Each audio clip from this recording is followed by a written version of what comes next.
questão que vai guiar, né, o nosso minicurso, como o professor, através de suas narrativas de formação, constrói concepções e estratégias para suas práticas de ensino. Como esse método autobiográfico pode contribuir para a formação docente, para a formação do professor? Será que, para que um professor se forme um bom profissional, ele precisa de cursos mais técnicos sobre didática, sobre planejamento de ensino, sobre, como é que eu posso dizer, sobre técnicas, ou para que o professor se forme, ele precisa se pensar como pessoa? O Ivor Goodson, ele já dizia, né, que o professor é uma pessoa e não há como separar o professor de sua pessoa. E dentro desse pressuposto, a autobiografia cabe muito bem. Vamos lá, vamos prosseguir. Vocês fiquem à vontade para intervir, para perguntar, para acrescentar. Vamos para o conceito. A metodologia de lembrar, narrar e refletir acerca de si mesmo em relação aos processos históricos de formação contribui não apenas para a conquista do consciente profissional, mas parte para o olhar sobre o eu nas diversas dimensões da vida. É uma prática investigativa que acena intensamente em busca de uma aproximação das lentes da ciência à vida cotidiana e, principalmente, aos sujeitos que nela transitam e existem. Como diz Antônio Nova, entendemos que a utilização contemporânea das abordagens autobiográficas é fruto da insatisfação das ciências sociais em relação ao tipo de saber produzido e da necessidade de uma renovação dos modos de conhecimento científico. Porque, veja, o Antônio Nova, ele critica, ele questiona essa maneira tradicional, cartesiana, de fazer ciência, essa maneira positivista. Ele critica essa maneira positivista de fazer ciência. Então, assim, ele diz que a partir da necessidade de uma ciência que estivesse mais próxima do cotidiano, da vida das pessoas, da subjetividade, da cultura, da história de cada um, e não apenas da história oficial, da história do mundo, mas da história pessoal. Então, a partir dessa percepção, da necessidade de uma ciência mais próxima da realidade cotidiana, pessoal, surgiu o método autobiográfico. Então, podemos dizer que a metodologia da pesquisa autobiográfica é uma metodologia que aproxima as pessoas do chão onde moram, onde trabalham, sabe, de quem elas são. Claro, assim como tem pessoas que criticam o método autobiográfico, também tem pessoas que apreciam. Um dos críticos do método autobiográfico foi o sociólogo Bourdieu. Não sei se você já tem alguma leitura sobre Bourdieu, sobre o Pierre Bourdieu, sobre o poder simbólico. Então, assim, ele tem um texto bem curto sobre a ilusão biográfica, e ele critica essa história de você considerar a história de um lugar a partir da narrativa pessoal de uma pessoa. Só que boa parte dos educadores veem a pesquisa autobiográfica como algo que exige sistematização, reflexão, como Mariana escreveu. Então, não seria de bom senso você descartar um método autobiográfico porque se considera a subjetividade de uma pessoa. Então, esse argumento não se sustenta. As pesquisas que têm sido feitas com essa metodologia têm mostrado uma riqueza de detalhes, de reflexão, que transforma a prática profissional dos professores. Então, o professor não precisa apenas de conhecimentos técnicos, eles precisam também de reflexão, ele precisa também de se pensar como pessoa que exerce a profissão docente. Dentro dessa metodologia, gente, da pesquisa autobiográfica, um dos conceitos principais, um dos eixos, uma das bases filosóficas, conceituais da pesquisa com autobiografias é o conceito de memória. Então, a pesquisa autobiográfica, que pode consistir em histórias de vida, biografias, autobiografias, memoriais, não obstante se utilize de diversas fontes, tais como narrativas, história oral, fotos, vídeos, filmes, diários, documentos em geral, reconhece-se dependente da memória. Esta é o componente essencial na característica do narrador, da narradora, com que o pesquisador trabalha para poder reconstruir elementos de análise que possam auxiliá-lo na compreensão de determinado objeto de estudo. Então, veja, a memória é um conceito central na compreensão da pesquisa ou da metodologia, do método da pesquisa autobiográfica. Aí alguém pode questionar, mas, professor Alex, a memória é confiável? Ora, já existem pensadores próprios da memória, inclusive da memória, da memória neurobiológica, como o Ivan Esquerdo, que ele diz o seguinte: não, a memória ela é criativa. Você nunca conta uma história de muitos anos como ela aconteceu, né? Como você não tem todas as informações, então o que é que sua memória faz? Sua memória acaba colocando algum fato ou descrevendo de maneira imprecisa algum fato para preencher uma narrativa. Então, a nossa memória, não dá para dizer que ela é 100% confiável, porque ela tem uma parte da memória, como eu disse, que ela é criativa. Mas o fato da pessoa construir uma narrativa, selecionar alguns eventos dentro do tempo histórico, é um fato que já serve como um objeto de análise, já serve como um meio da gente entender o pensar e até mesmo fazer daquela pessoa. Olha, Janine disse aqui, provoca reflexões, enriquece até mesmo as histórias das cidades, por ser algo bem detalhado, tratado com carinho a mais. Exatamente, Janine. Porque uma coisa é o que está escrito nos livros oficiais, até mesmo nas mídias oficiais. E outra coisa é o vivido. Outra coisa é aquela pessoa que esteve lá e que sofreu. Vamos pensar nesse período agora de chuvas, né? Vamos pensar no período de enchente. Aí alguém fala, olha, eu vivi na enchente do Rio Mossoró em 1985. Aí você entrevista aquela pessoa cujas águas entraram na casa dela, e você, de repente, pega um jornal da época, você pega lá o Mossoroense, e você escuta o que essa pessoa que viveu aquele acontecimento de 85 diz, e lê a mídia oficial, ou, de repente, lê alguma coisa produzida pelo próprio município, pela própria prefeitura. Aí, de repente, você compara as duas narrativas e você diz, e agora? Esse senhor aqui, que molhou as calças naquela enchente, dá muitas informações que não batem com o que a mídia oficial ou o que a comunicação do município diz.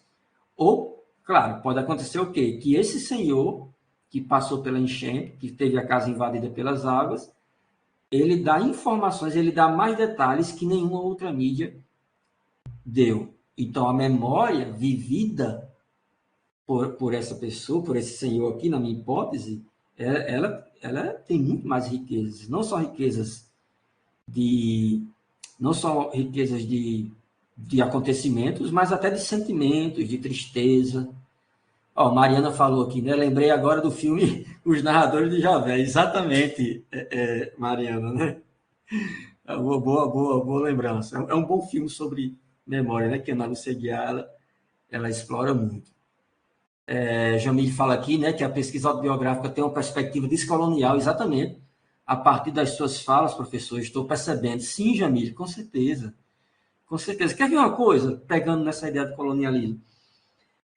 Se você pega nos livros oficiais, você encontra o quê? Você encontra a informação de que foi Dom Pedro Alves Cabral que descobriu o Brasil. E está lá no livro de história, está lá nos registros lá de Portugal, só que não se considera o quê? O olhar do invadido. E os indígenas que estavam aqui, e os tupinambás. Então, assim, e os potiguaras. E esses que habitavam aqui, quem vai contar a história deles? Já que, como eles eram tribos ágrafas, não tinha escrita, a tradição era transmitida por meio da oralidade. Então, o que foi que permaneceu durante muito tempo? O que permaneceu durante muito tempo foi a narrativa oficial, e não a memória daquele indígena lá.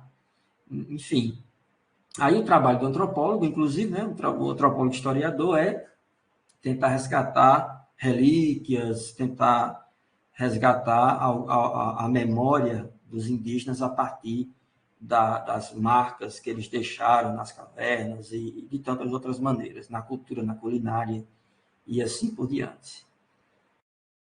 Exatamente, Jamile. Exatamente. Vamos lá, prossigam comigo. Caso queiram, caso queiram abrir o microfone para comentar, não tem problema, viu? Vai ser um bate-papo legal. Vamos lá. Recordar é viver. Recordar é viver porque, ao fazê-lo, ressignificamos a vida pessoal, a vida afetiva, a vida política, a vida educacional.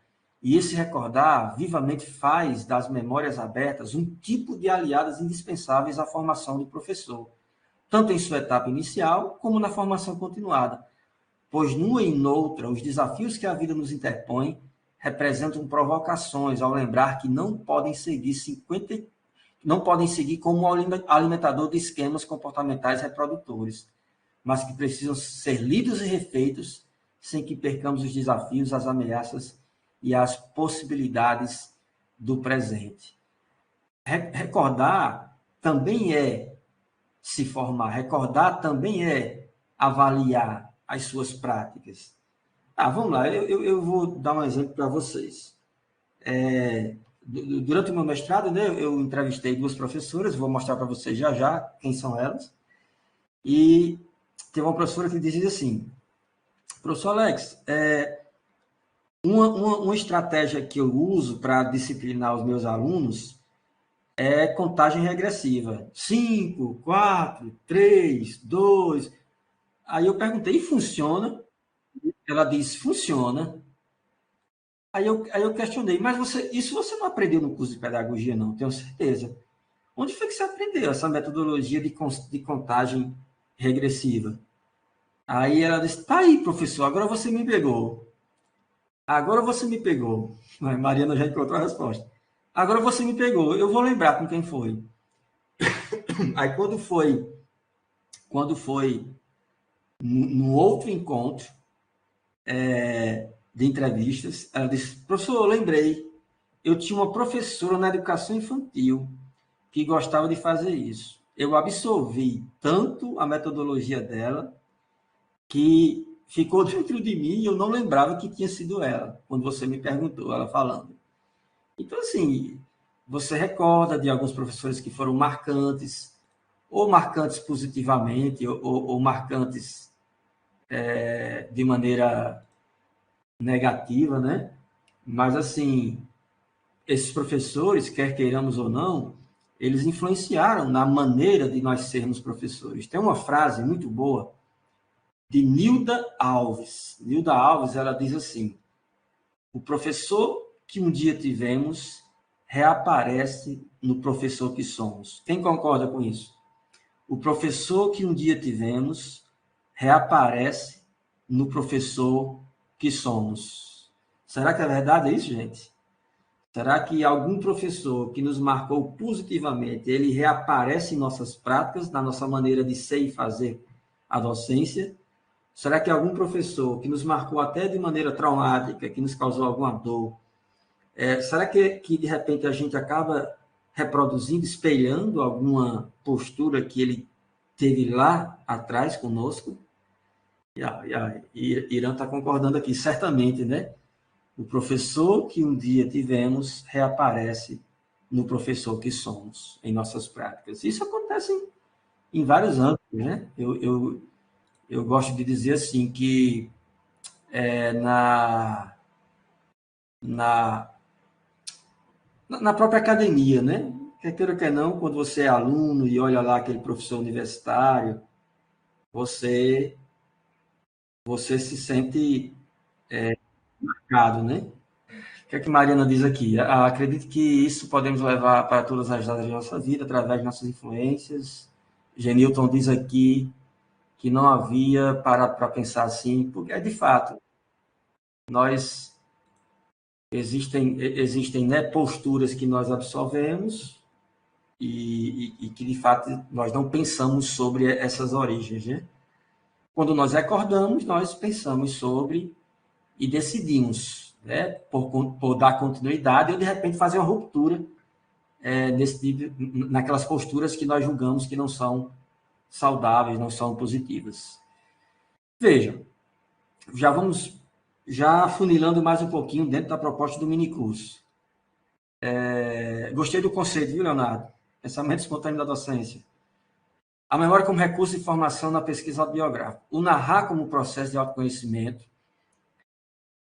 Esses 3 pontos aqui eu vou comentar rapidamente. O narrar como processo de autoconhecimento. Quem tem medo da subjetividade e a autoformação docente na pesquisa autobiográfica? Vamos lá. Quem de vocês, na adolescência, escreveu um diário? Ixi, esse diário, né, era muito guardado a 7 chaves, não era assim? Então, assim, o, o diário é uma ferramenta extraordinária de autoconhecimento, sabe? Você registrar o que estava sentindo no momento, você registrar o que fez, ou os sonhos que gostaria de... A Janine inventou até o código aí. Os sonhos que você gostaria de realizar. Inclusive, há uma metodologia de pesquisa chamada de o diário de pesquisa. Né? Nós temos o diário de campo, também nós temos o diário de campo. Então, tudo isso faz parte desse fazer autobiográfico. Outra coisa importante também dentro da pesquisa autobiográfica é a subjetividade. Veja, o cartesianismo, né, o positivismo, ele ele diz que nós temos que ser neutros no fazer pedagógico, neutros no sentido de afetividade, nós temos que nos distanciar do objeto de pesquisa, do objeto de estudo, para que a nossa influência, para que a nossa subjetividade não influencie as conclusões da pesquisa. É quando a gente fala assim, essa pesquisa é viciada, essa pesquisa ela está contaminada no popular, né? No informal. Nós falamos assim, só que na pesquisa autobiográfica, a subjetividade ela é fonte de conhecimento. A subjetividade é um dado da pesquisa. A subjetividade ela não tem que ser desprezada. Pelo contrário, na pesquisa autobiográfica, a subjetividade tem que ser estudada, questionada, aprofundada, esclarecida. Aí, quando você faz uma pesquisa autobiográfica e você pergunta, por exemplo, professores que lhe marcaram, aí a aluna, a sujeito de pesquisa diz assim, professor, eu lembro de um professor, de uma professora, que ela era tão rude, eu tinha medo dela, eu não me sentia estimulada para aprender com ela. Mas veja, por que ela destacou o aspecto negativo? Eu apenas fiz a pesquisa, eu apenas fiz a pergunta sobre algum professor ou professora que tenha sido impactante, que tenha sido referencial para aquela pessoa. Só que ela destacou o aspecto negativo. Então, a escolha por destacar um professor que não foi um bom professor na interpretação dela, já é um dado subjetivo. Ela poderia muito bem dizer, não, professor, todos os meus professores foram maravilhosos, eu não tenho queixa contra ninguém, contra nenhum deles. Ou ela poderia, de repente, destacar o aspecto positivo de um professor. Então, veja, está aí a subjetividade. Qual foi o que levou ela a destacar aquele professor e não o outro? Então, essa subjetividade, ela não é o problema para a pesquisa autobiográfica. Como eu disse, ela é fonte de conhecimento dentro da pesquisa autobiográfica. E autoformação docente? Professor, por que tem aí autoformação? Por que tem autobiográfica? Por que não tem autobiográfica fora dos parênteses? Porque a ideia do autobiográfico é que aquele que faz a autobiografia, ele forma e se forma. À medida que ele escuta a experiência de vida de outro professor que conta, que narra sua autobiografia ou sua biografia, ele também se forma, a autoformação. Então, quando você conta a sua história a mim, quando você conta o seu processo de construção identitário docente, quando você faz todo aquele percurso histórico, ao escutar você, eu também me formo, eu também aprendo. Você aprende enquanto narra e reflete sobre sua história de vida, e eu também aprendo sobre o fazer e o ser docente enquanto escuto você. Então, esse auto é auto entre parênteses porque o narrador se forma e o pesquisador também. Então, a pesquisa autobiográfica, ela se caracteriza dentro daquelas pesquisas que a gente categoriza como são pesquisas formativas. Então, a pesquisa que forma o sujeito que responde e também o que pergunta. Eu coloquei aqui um possível roteiro autobiográfico. Digamos que você que está aqui nesse minicurso deseja escrever uma autobiografia e você pergunta a mim, professor, por onde eu começo? Por onde eu começo pesquisar-me? Essa palavra é legal, né? Pesquisar-me ou escrever sobre minha história. Por onde é que eu começo?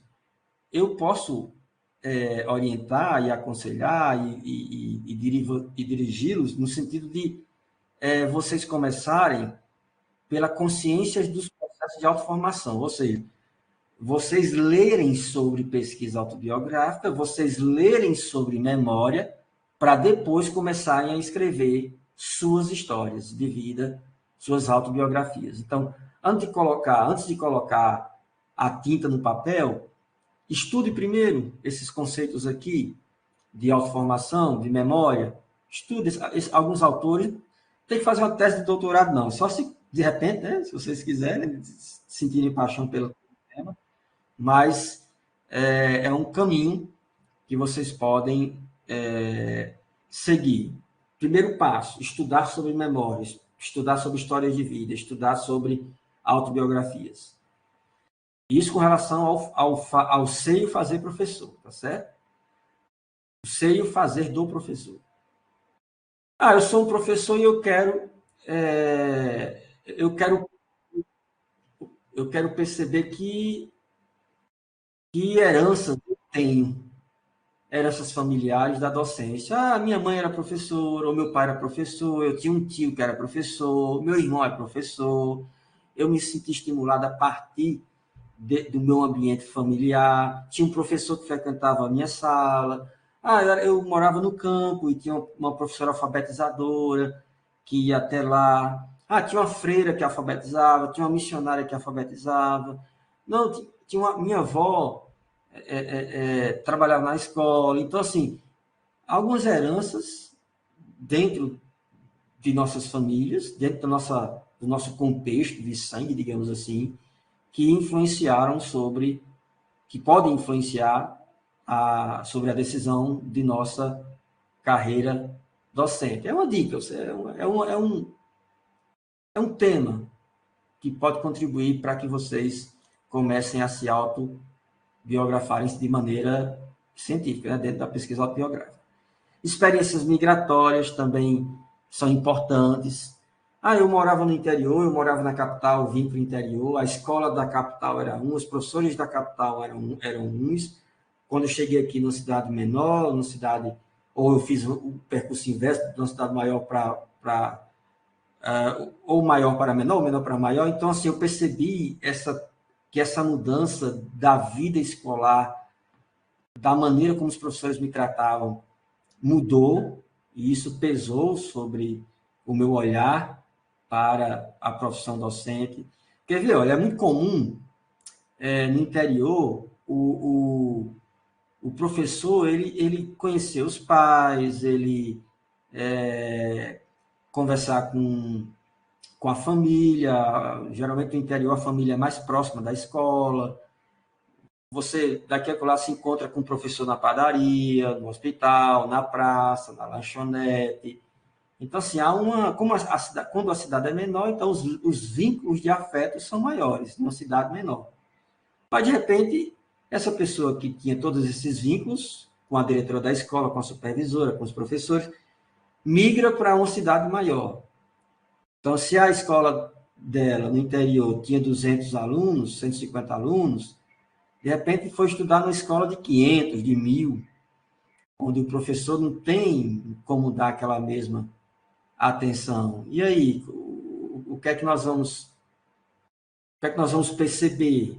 Vamos perceber com certeza que vai haver uma quebra afetiva com a escola ou com os professores. Ou, porque vocês sabem que nós somos subjetivos, pode-se ocorrer o contrário, uma maior relação com a escola, com os professores, porque o ser humano é subjetivo. Outra coisa importante que vocês podem explorar, objetos biográficos, um caderno. Não sei quantos de vocês guardam os cadernos. Vocês guardaram os cadernos da educação infantil, dos anos iniciais, do ensino médio? Meu Deus do céu, se as pessoas soubessem o valor que isso tem, não jogaria nenhum caderno, nenhum material desse fora. Pois é, Leonardo, é uma riqueza tão grande esse material para você se estudar, para você ver as redações, a maneira como você escrevia e pensava no ensino médio, nos anos finais do ensino fundamental. Então, assim, é uma preciosidade esses cadernos. Pena que nós não temos a cultura autobiográfica, né? Nós não temos a cultura de guardar os brinquedos quebrados, guardar os livros que foram utilizados, os cadernos. Geralmente a gente joga fora. É um crime um negócio desse, né? Para pesquisa autobiográfica. Mas existem objetos biográficos como uma máquina de datilografia, sabe? Assim, algo que remeta você à sua vida escolar.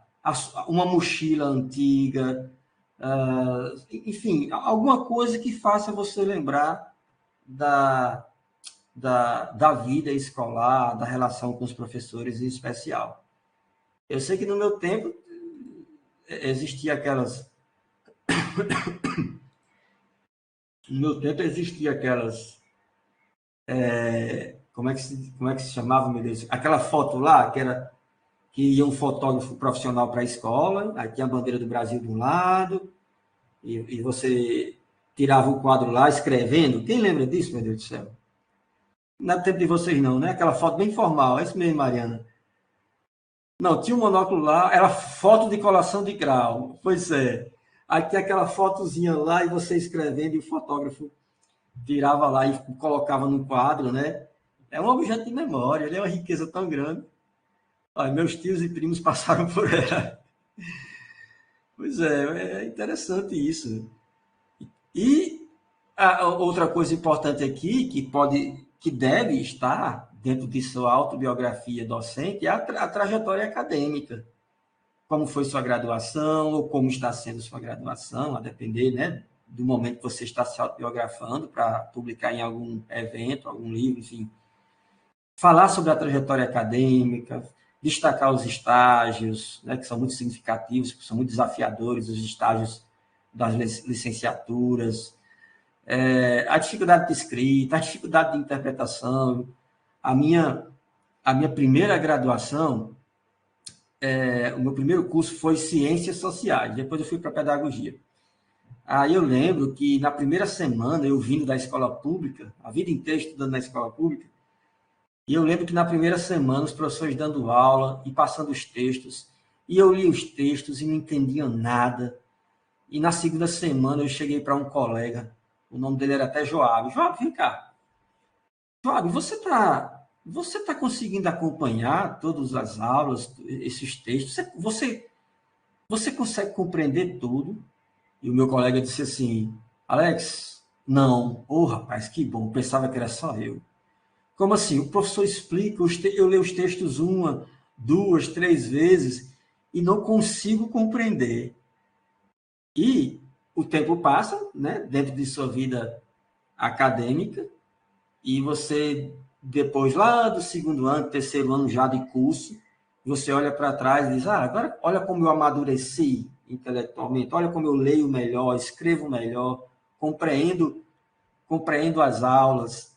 Então, veja, eu sei que no começo eu tive professores que eram doutores, tinham acabado de sair do doutorado, e estavam dando aula no primeiro período como se estivesse dando aula no doutorado. Aí, resultado, foi um sofrimento.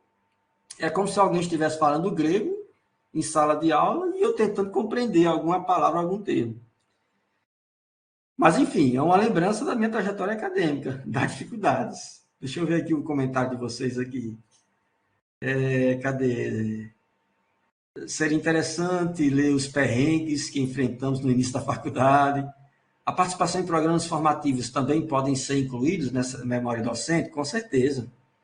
Anselmo se identificou, né, Anselmo? O professor falava, a gente não entendia nada. Lembrei de um professor que convocou um aluno para ele ler a prova que ele tinha feito, pois o professor não entendeu a letra dele. No meu caso, metade da faculdade foi remota, aí a gente sofre mais, né, Mariana? Era faculdade de História, ele falou que o aluno estava aplicado, já sabia, era hora de fazer.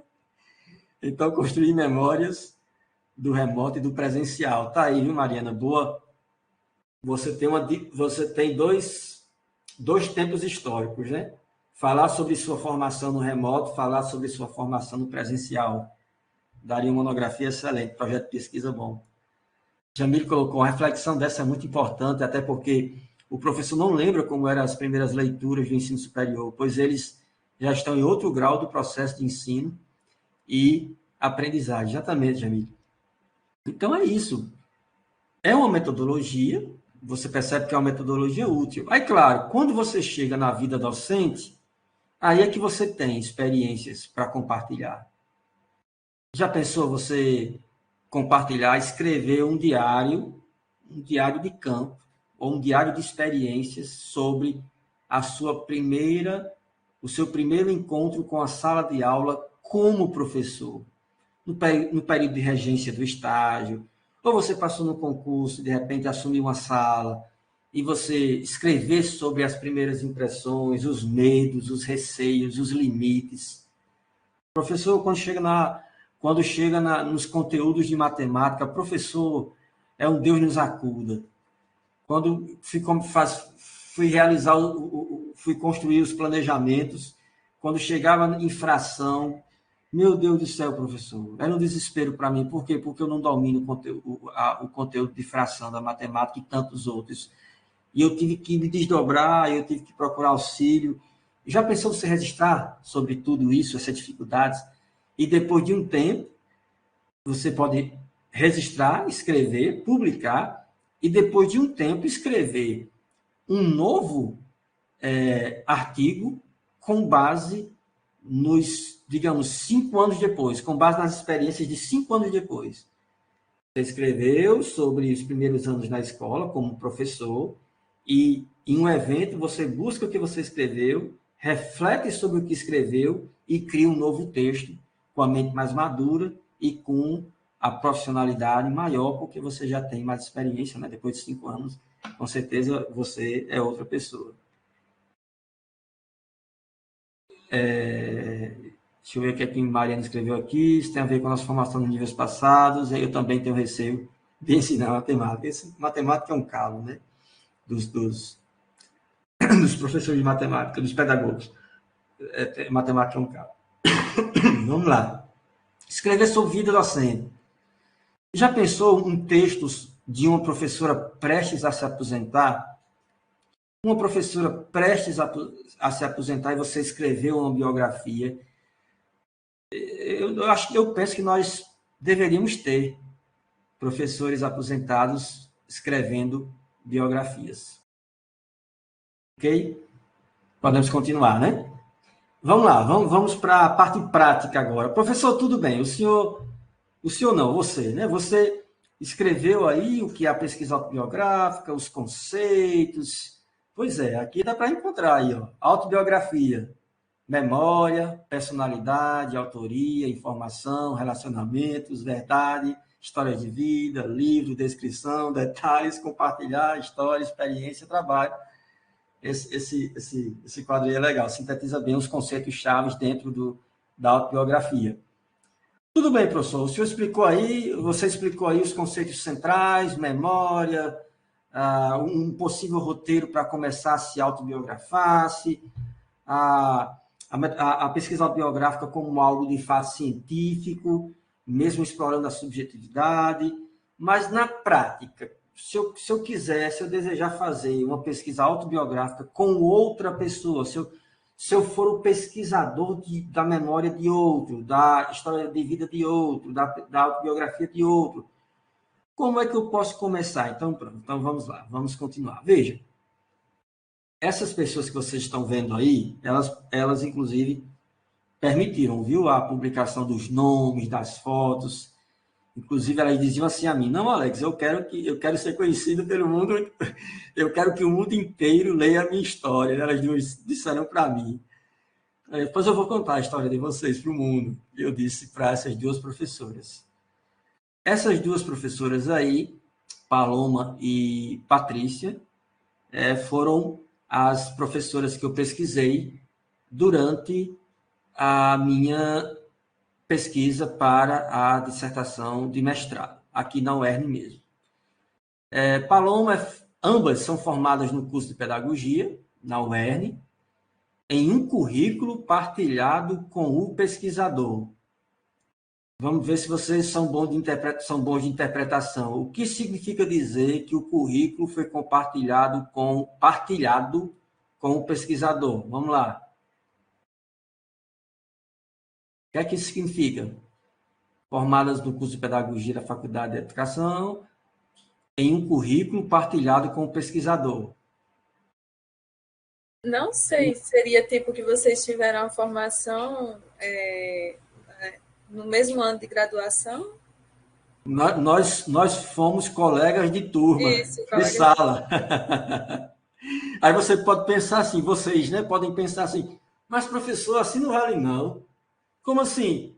Você estudou, você pagou as mesmas disciplinas que elas, vocês fizeram trabalhos, apresentaram trabalho juntos, fizeram prova em dupla, em trio, exatamente. Mas, professor, e a neutralidade? E a fuga da subjetividade? E quem tem medo da subjetividade? Veja que eu coloquei entrevistadas e entrevistador comungaram espaços, conteúdos e práticas, possibilitando uma melhor visibilidade das narrativas relacionadas ao percurso acadêmico da graduação. Ou seja, quando Paloma ou Patrícia me narrava suas histórias de vida acadêmica, ela contava e eu confirmava. Por quê? Porque eu estava lá com elas, eu conhecia os professores dela, eu li os mesmos textos que elas leram, eu estagiei em escolas que elas estagiaram, nós participamos de eventos, nós convivemos durante 4 anos no mesmo ambiente de formação. E isso não é para ser visto como algo negativo, isso é um aspecto positivo. Então, veja como a pesquisa autobiográfica, ela oferece essa riqueza. Vocês concordam? Ó? Sim ou não? Pensem comigo aqui. Não é uma experiência interessante? Com Deixa certeza. eu contar outra experiência de uma orientanda minha, que ela tem um irmão surdo, e o irmão dela é mais novo que ela.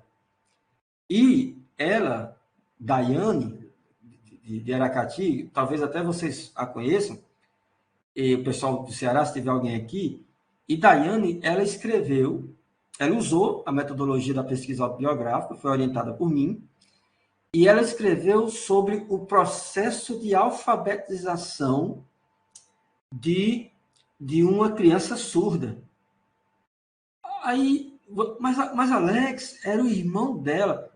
E existia uma pessoa melhor para contar a história do que Daiane, porque Daiane fez a entrevista com ele sobre como foi ele aprender as primeiras letras, a exclusão que ele sofreu na escola por parte dos professores, por parte dos diretores, o direito negado, a participação da irmã na alfabetização, porque as professoras não dominavam Libras, então Daiane, quem o acompanhou na aprendizagem de Libras, então Daiane aprendeu, ele aprendeu, e Daiane era, entre aspas, aqui, a professora dele, quando estava em casa. Então Daiane escreveu um texto maravilhoso, uma monografia, sobre a autobiografia do irmão, como um aluno surdo, se o processo de alfabetização de um aluno surdo, por meio de suas memórias de vida, ficou mais ou menos assim. E ela usou a pesquisa autobiográfica. Então, uma irmã pesquisando o irmão, e isso é de uma riqueza imensurável. Elas são nascidas após 1980, foram nascidas após 1980, para considerar o recorte temporal que perpassa o conceito de nativos digitais. Ambas profissionais de escola pública, para onde os investimentos da inclusão digital dos programas governamentais são dirigidos.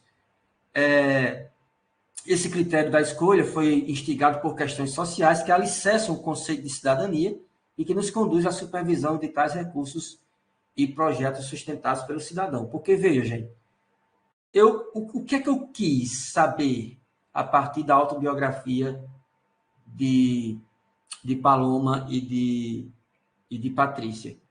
Eu quis saber como, por meio das narrativas de formação, elas construíram concepções e práticas para o processo de inclusão digital na escola. Vou resumir. Eu quis saber o que é que elas aprenderam sobre inclusão digital, sobre internet, rede social, que poderia ser usado na escola como um meio de inclusão digital dos alunos. À medida que eu for aprofundando, vocês vão entender.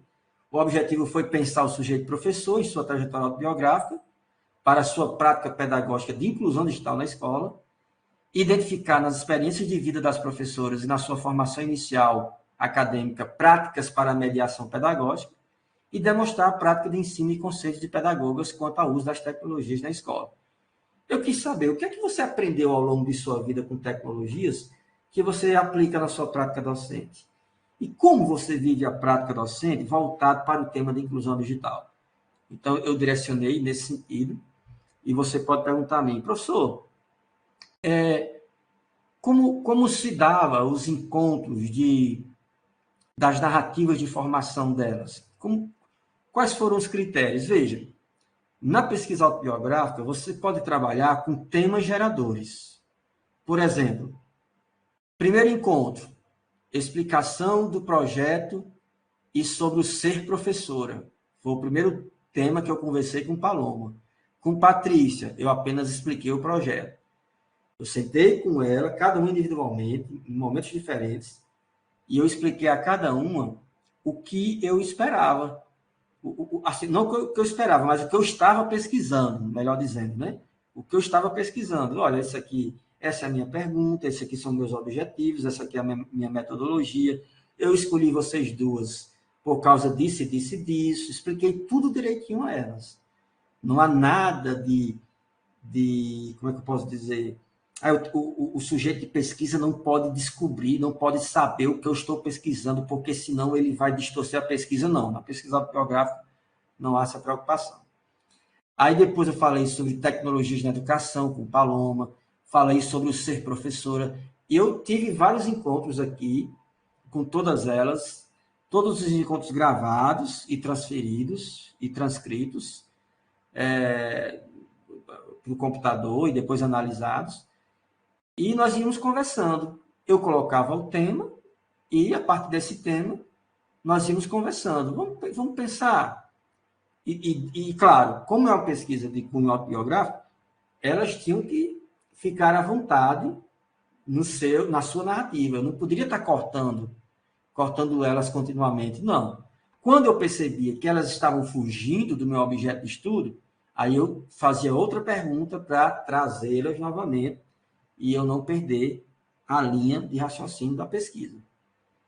É uma maneira, mas você pode elaborar para cada encontro uma lista de questões estruturadas, abertas, e fazer uma entrevista. Aí está aqui, veja. À medida que eu fui escutando as duas professoras, eu fui organizando a narrativa, a história delas. Eu falei sobre quem era cada uma delas, foi a caracterização das professoras. Depois eu falei sobre como cada uma narra a sua decisão por ser professor, por ser professora, que nós chamamos de o mito da fundação da escolha profissional. O que foi? Como é que ela conta a história? Não, professor, eu lembro que lá no interior, eu morava num sítio, na zona rural, e eu sempre fui a professora. Eu fui a professora dos meus primos. Eu tinha um quadrozinho lá, ou das minhas bonecas. Paloma dava aula às bonecas. Colocava as bonecas e fingia que estava dando aula. Então, a memória, né, que ela usa como explicação para a escolha profissional. Aí as bases familiares, que eu falei, as marcas de professores referências, que eu já falei também, professores bons ou ruins, mas que contribuíram para essa escolha profissional. Aí depois eu falei sobre inclusão digital nas experiências de vida das professoras, como é que elas, como pessoas, usam redes sociais, celular, televisão, enfim, internet. Falei sobre a formação, conversamos sobre a formação pedagógica para a inclusão digital, a experiência daí na prática docente, alguns conceitos imperativos, enfim. Eu fui aprofundando. Deixa eu só mostrar um exemplo para vocês aqui. Exatamente, me formei no mesmo curso que elas duas, Leonardo. Aí veja, sobre o processo de constituição identitária profissional. Veja como elas contam a história. Professora Paloma, bem, eu me tornei professora assim, eu acho que desde pequena foi uma paixão. Assim, sempre gostando de escolinha, gostava muito de ensinar, sempre eu era professora. Aí eu sempre gostei de ajudar e ver que as crianças estavam aprendendo. Por mais que as crianças fossem quase da minha idade, da minha faixa etária, eu vi que poderia estar ensinando alguma coisa, que com a minha aprendizagem eu já ensinava alguma coisa para elas, mesmo sendo da mesma faixa etária. A narrativa de Paloma. Aí Patrícia disse assim, eu comecei a trabalhar com as crianças lá na escola dominical, onde ela se congregava, lá na Igreja de Cristo, na Frutuoso Gomes. E a gostar mesmo. Pegar o gosto, eu percebi que eu poderia fazer algo a mais por elas, sabe? Porque quando a gente fala no ser cristão, ela traz aspecto religioso. A gente lê a Bíblia e as crianças não entendem aquela linguagem. A gente precisa também contextualizar para o tempo de hoje. Então, eu via que faltava isso em mim, em fazer essa transposição didática. Hoje eu considero assim. Então, eu decidi. O primeiro vestibular fiz para administração, não passei. Mas aí fiz para pedagogia. O segundo vestibular e passei. E de lá para cá eu me tornei uma professora mesmo. Então, cada um conta a sua decisão de ser professora a partir de suas histórias de vida, a partir de suas memórias, da compreensão delas, a maneira como elas viram a própria decisão. Aí tem aqui, eu vou adiantar um pouquinho, aqui tem a descrição de Paloma, falando sobre a mãe dela, foi a mãe dela quem alfabetizou. Aqui temos a descrição de Patrícia, que também ela nomeou o professor Carlinhos, que era da igreja, que era um bom professor da escola bíblica, que também marcou. Aí veja, depois que elas fizeram a narração, a narrativa, depois que elas narraram suas histórias de vida, suas autobiografias, eu pedi, pois é, Janine, veja aí, que interessante, Aí eu pedi para que elas pontuassem, né? O que vocês aprenderam? Aí aprenderam posturas afetivas no relacionamento com os alunos, valores assimilados e retransmitidos em sala de aula como fé, esforço, prudência, confiança, o interesse por determinada área de pesquisa, inclusão de pessoas com deficiência, pensamento do professor, as concepções de ensino, atenção entre reprodução e construção. Então, eu digitei tudo que elas escreveram, pedi que elas lessem e pedi que elas escrevessem o que elas aprenderam lendo a sua autobiografia e o que de sua autobiografia, que posturas, que capacidades, que habilidades elas perceberam ao ler as suas autobiografias. Pronto, melhor dizer assim, né? Então, à medida que elas leram, elas pontuaram o seu desenvolvimento. Vamos lá por causa do tempo, que a gente está quase lá.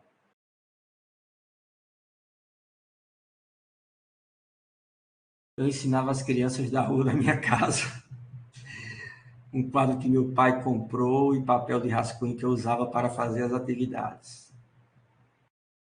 Pois é, Mariana, tá aí. É um excelente recurso. Adorável. Pois é. Então, veja, são pessoas que nos marcam, sabe? Nos marcam de maneira significativa. E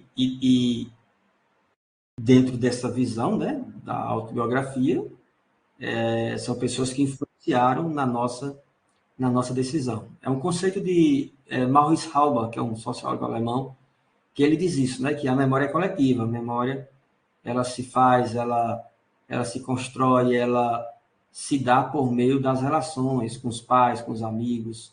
Então, a memória, ela alimenta nossas decisões. Aqui, esse quadro aí que vocês estão vendo, formação experiencial para inclusão digital na escola. Aqui eu perguntei a cada uma delas, a nível pessoal, como é que elas usavam a internet, o celular, o computador. Perguntei sobre o que aprenderam, de repente, na escola mesmo, em escola que tem laboratório de informática. Eu fiz várias perguntas sobre que conhecimentos elas trazem sobre o meio digital, sobre tecnologias, para a prática profissional. Mas a fonte que eu questionei aqui nesse caso foi as experiências de formação, tá certo? Vamos lá. Aí elas, à medida que elas falavam, eu ia categorizando aqui e colocando nesse quadro. Por exemplo, ambas usaram Lan House. Hoje eu acho que nem existe mais, né, Lan House? As Lan Houses como espaços de acesso, as Lan Houses como espaço de acesso, mas ao mesmo tempo barato, mas ao mesmo tempo perigoso. Ele falava que tem alguns sites nas Lan Houses, tinha umas pessoas que não eram assim, elas tinham medo, porque eram adolescentes, e às vezes a Lan House ficava meio esvaziada. Então, cada um contou uma história sobre experiências relacionadas ao uso das tecnologias. Deixa eu ver o que é que vocês estão dizendo aqui. No final, a única que foi para a graduação realmente está se formando professora, é Mariana, lembrei disso agora com a discussão. Leonardo diz, minha formação inicial foi no bacharelado, mas sempre gostava de ensinar aos colegas. Fui o único que fiz licenciatura depois. Alguns ainda existem aqui, não sei, em Mossoró, mas você ainda tem Lan House ainda, né, Mariana? Não sabia, não. Mas está aí, ó. Não sabia, não, é uma informação nova. Porque com celular, né, às vezes a gente pensa que não existe mais, mas está aí. Então, veja aí como eu fui ouvindo as professoras e interpretando as falas, mostrando depois a minha interpretação a elas mesmas, para que elas aprovassem ou não. É tanto que, quando eu escrevi sobre as narrativas, quando eu transcrevi as narrativas delas, de ambas, eu imprimi, encadernei, entreguei cada uma Patrícia, a Paloma, e eu disse assim, Paloma, Patrícia, eu peço que vocês leiam suas autobiografias e aquilo que você desejar que eu publique, que eu possa usar, explorar, interpretar, vocês deixam como está. Mas se existe alguma coisa na sua narrativa, na sua autobiografia, que você não quer que seja publicado, eu lembro que eu dei até um marca-texto para cada uma. Vocês vão marcar, ó. Vou marcar aqui de verde, aquele verde cano, né? Então você vai passando aqui, ó. Aquilo que tiver marcado, eu não vou publicar. Eu vou deletar do texto original. Por que isso, professor? Por questão de ética, gente. A pessoa está falando sobre sua intimidade, sobre sua... como é que eu posso dizer, meu Deus do céu? Sobre sua pessoalidade, sabe? Coisas que talvez elas nunca contaram para ninguém. Só que no decorrer da pesquisa biográfica, elas me narraram. Então, eu tenho que respeitar essa privacidade. A palavra é essa, privacidade. Eu só publico aquilo que você permitir que eu publique. Eu só vou explorar e tornar material científico aquilo que vocês me permitirem. E, assim, tinha narrativas que elas enchiam os olhos de lágrimas, entendeu? Alguns traumas escolares que elas passaram. E eu tinha que respeitar aquilo ali, porque você contar sobre si mesmo não é uma tarefa simples para todo mundo, não é uma tarefa fácil emocionalmente. Tem reminiscências, tem memórias dolorosas que você não quer lembrar. Só que, como você está contando a história, aí fica difícil de negar aqueles fatos que foram traumáticos. Né? Mas vamos lá. Estou quase concluindo.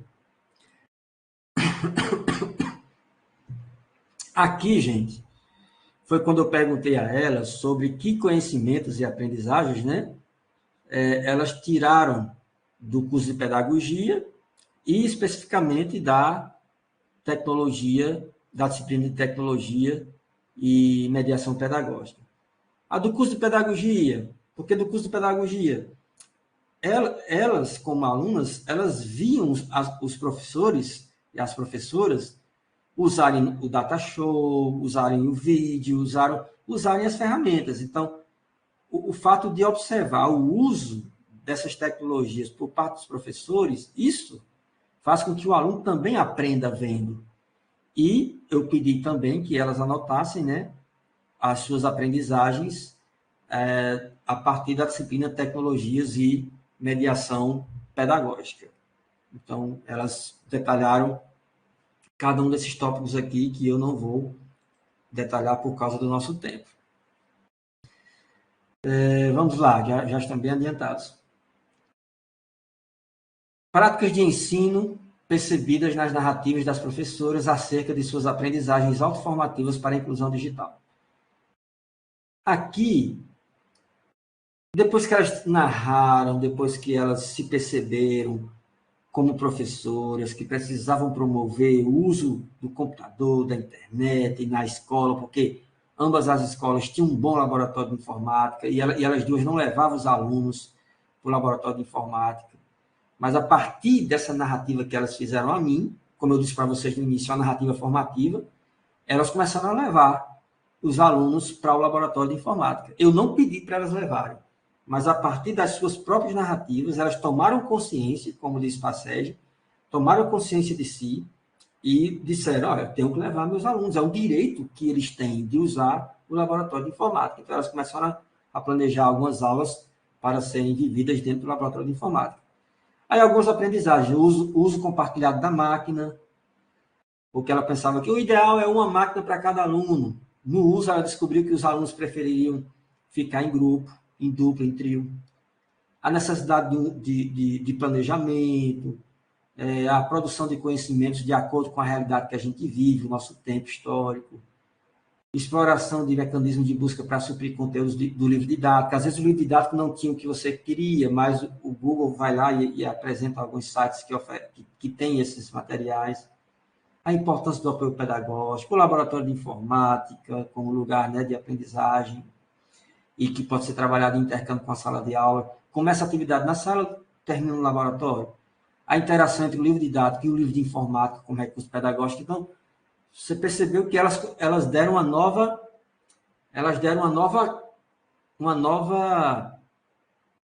cara às suas práticas. Aí depois de todo esse processo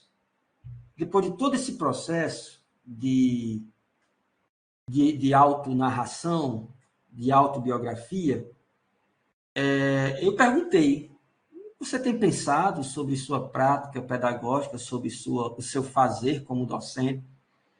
Isso aqui é fantástico. Veja, isso aqui já no final da pesquisa.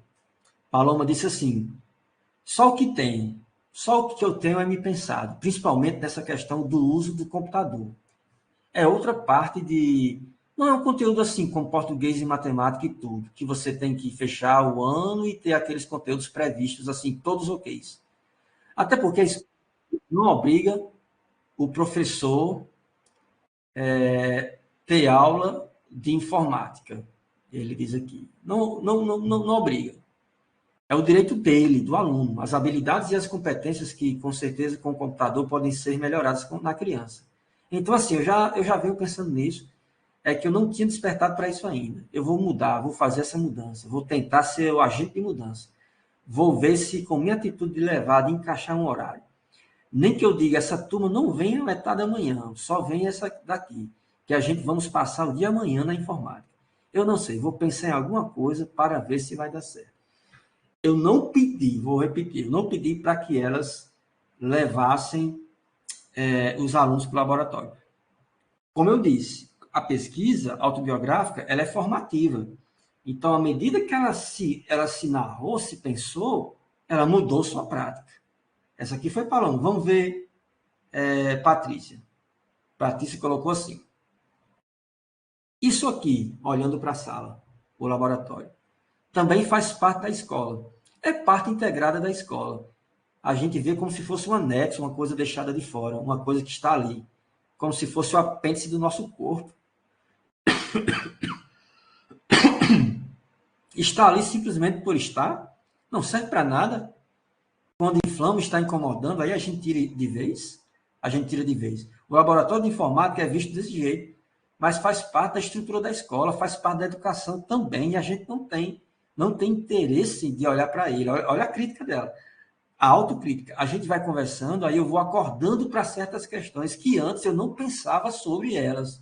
E começo a ver outras possibilidades também para trabalhar. Eu acho isso aqui extraordinário. Por isso que eu gosto desse tipo de pesquisa. Você se pensa. Você se pensa e transforma a sua prática. Vocês conseguem ver aqui, gente? Houve ou não uma mudança aqui de postura a partir dessas conclusões aqui das duas professoras? Isso depois de 10 sessões de entrevista. Depois de 10 sessões de entrevista, elas chegaram a essa conclusão. Vamos lá, para concluir. Eu vou. Só 2 slides aqui para a gente concluir. O resultado da autorreflexão sobre estes conceitos e contextos foi a mudança de perspectiva e de práticas pedagógicas das professoras. O sentimento de alteridade despertado pela situação de exclusão da maioria dos seus alunos inquietou as docentes, que em momentos diferentes nos relataram seus esforços para oferecer-lhes a experiência de aprenderem na escola através do uso pedagógico do computador e da internet. Formação, ação.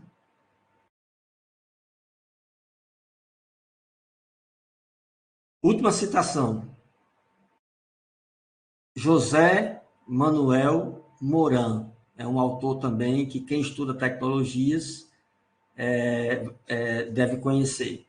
José Manuel Moran. Faremos com as tecnologias mais avançadas o mesmo que fazemos com os outros, com a vida. Se somos pessoas abertas, iremos utilizá-las para nos comunicarmos mais, para interagirmos melhor. Se somos pessoas fechadas, desconfiadas, utilizaremos as tecnologias de forma defensiva, artificial, superficial. Se somos pessoas autoritárias, utilizaremos as tecnologias para controlar, para aumentar o nosso poder. O poder da interação não está fundamentalmente nas tecnologias, mas nas nossas mentes, diz José Manuel Mourão, que foi um estudioso, especialista, um espanhol naturalizado brasileiro, especialista na área de tecnologia, especialmente naquela área de tecnologias ativas, metodologias ativas. Ele é um dos incentivadores aqui no Brasil. Estou terminando, viu, gente? Vou mostrar aqui algumas referências, se vocês quiserem essas referências. Muito texto sobre pesquisa autobiográfica e também muitos textos sobre tecnologias e mediação pedagógica. Ok? Ó, eu vou indicar para vocês aqui, esse livro aqui, ó, Sujeitos e Memórias, a formação na pesquisa autobiográfica. Esse texto aqui foi um texto que eu escrevi que eu organizei e escrevi o primeiro capítulo com Ana Lúcia Guiar e nós organizamos, né? Cada um escreveu um artigo diferente, nós temos outros capítulos aqui, todos sobre pesquisa autobiográfica. Foi muito bom ter vocês aqui essa tarde. Foi bom ler os comentários de vocês, ouvir vocês também, e eu espero que esse minicurso contribua, pelo menos para abrir metodologicamente mais uma possibilidade de pesquisa para monografia, para especialização, para o futuro, para publicar artigos, tá certo? Qualquer coisa, contem com a gente e eu posso dar mais sugestões.